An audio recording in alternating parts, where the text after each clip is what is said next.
Oh, well, the one where I lost my ear was not an extreme match. That was an extreme incident. Yeah. So, but even that, you know, sometimes things in the long run, you know, work out for the best. And other than having to abandon my dream of being a carpenter because I couldn't put a pencil behind my ear, I really don't have that many regrets about that one either. All right, now we need to answer the question. Did you ask the question? I did. You did not yet. You want to do it now? Yes. Okay. You held many titles. Including this one? Including that one, yes. All right. But if you're any kind of champion, you seem to be a champion at being awesome. What kind of advice would you give us about being awesome and kicking butt in life? Really? You want to know? Yeah. All right. How many people are under like age 25 here? This is going to sound really hokey, but I have found the best piece of advice I can give is to not let anyone besides you determine what being a success is. So some people think it's based on having a big car or a big house or a great job or having fans. But I found that most of the people I admire are people who have regular jobs and go out of their way to help other people. So I don't see how anyone at the end of their life would consider their life a failure if they helped people. So that's how you kick butt in life, I think. Yes, sir, in the red shirt. Yeah. I want to go back old school here. Chamber of Ours match, how we have. Yes. It was an electric chair in the middle of the ring. There's a switch. It keeps falling down. Yes, and I had to pretend I didn't see it falling down. Hey, man, I think you went up and like put it back up where it's supposed to be. From the camera, I got a shot of The camera got a shot of me putting it up. How did what was going through your head when you saw the switch like fall down? I was thinking this is an appropriately named match. There are many horrors taking place. But then with that one, great thing, Abdullah brought it all back home, and when he was getting barbecued, and the ghouls came out and carried him off, and it was, but look at the lineup in there. It was like an all-star lineup, guys before they really became huge. I guess the heels in the match were me, Vader, Scott Hall back before he was anything special, and maybe one other guy. And it was cool against Steiner and Sting. So, but I believe there's a reason why we never saw a second Chamber of Horrors match. But at the time, like after it was done, we were like, yeah, that rocked, and time proved us wrong on that one. All right, who else? Let me see. Back there. You've had a long career. You've wrestled just about everybody you can think of. Who's the one that you wished you had wrestled? You know that I used to say the three guys I wished I had wrestled were Hogan, Bruiser Brody, and Flair. And I've had a couple matches with Flair, and that match with Brody is probably not going to take place for obvious reasons. But I would have liked to have wrestled Hogan, and I still would like to wrestle Hogan, just because he's such a huge part of wrestling history. And I think it would draw. I really do. Under the right circumstances, I think it would draw. I can make you believe I hate Hulk Hogan.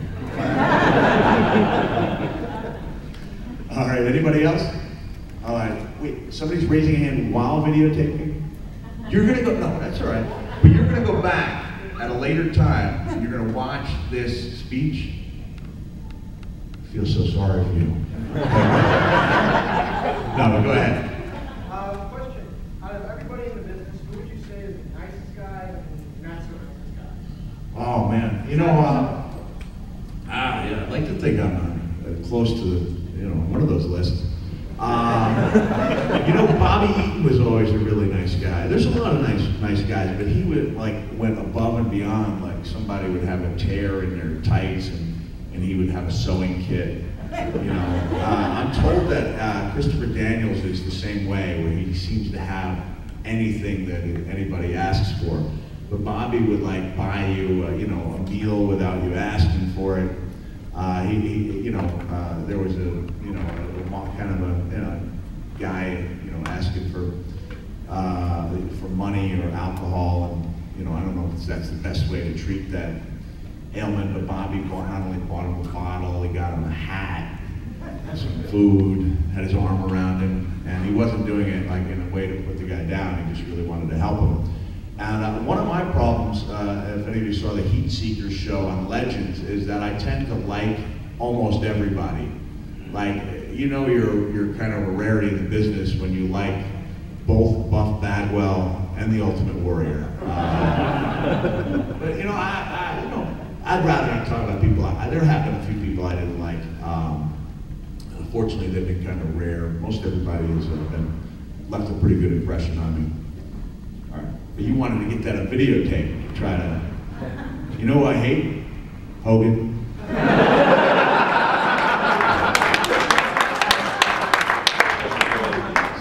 Start my own little thing here. And it's going to be your video on YouTube that does it for me. And then when I draw lots of money, I'm not going to cut you in.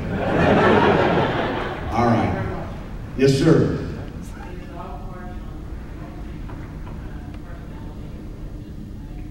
The multi-personalities, like on TNA?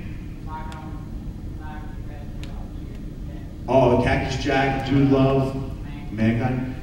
You know, I was just searching for a way deep within myself to get 3 times the royalties. But you know, it was a lot of fun because the characters never got dull.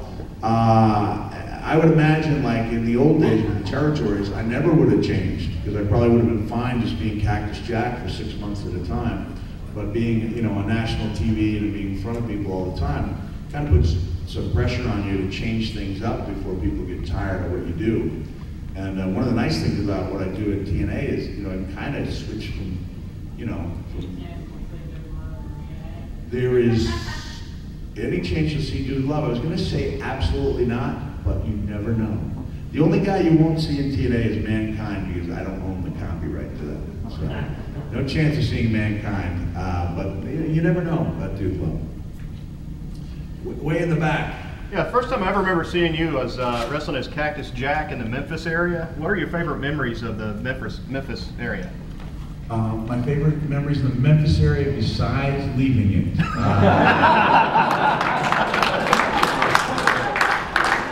Anyone who read my first book knows I didn't really like it there. I thought that there was, you know, I thought people were, you know, a little tougher on me than they needed to be because I was a low man on the totem pole and because I wasn't from the South. Really, they'd be like, "That's Northern wrestling. That's Northern wrestling," and I didn't really care for it. And it surprised Jeff Jarrett, for example, when he read my book because all I did was drive down the road a few hundred miles to Dallas, and I loved Dallas, even though both territories were owned by his dad. But it was like night and day, only because I was given a lot more, you know, freedom, and kind of people stopped messing with me. But I did have some good memories. There was a young lady named Terry who was bound to a wheelchair, and I remember having Thanksgiving dinner with her and her family, and her dad, Mike, used to make these wonderful Santa Claus ornaments, and so I've still got all the Santa ornaments in my house. But it was a learning experience. And I did learn a lot there, but I didn't really have a lot of fun while I was there. Loved traveling with Robert Fuller, though. That was a great experience. Thanks for bringing up a painful memory for me. Yes, sir. Have you ever thought about that from any books in the film, like especially Tina Brown? Oh yeah, have I thought about? Well, of course I think about it that, you know. Tina Brown has actually had several scripts written. Well, one guy's written several scripts for it. And we, I guess you can judge your success by how, like, how successful people are who turn down your stuff. So we've had some really good people consider it, and we had, you know, a guy, you know, Paul Haggis asked about acquiring the rights to it, and then like 2 weeks later he won the Oscar for Crash, and never showed any interest in it again. But we think that a really good actor is going to come along and want to play the role of Tina Brown, and that it'll eventually get made. I mean, it's not like it's a Hollywood blockbuster waiting to happen, but I think somebody will make a good movie out of it someday.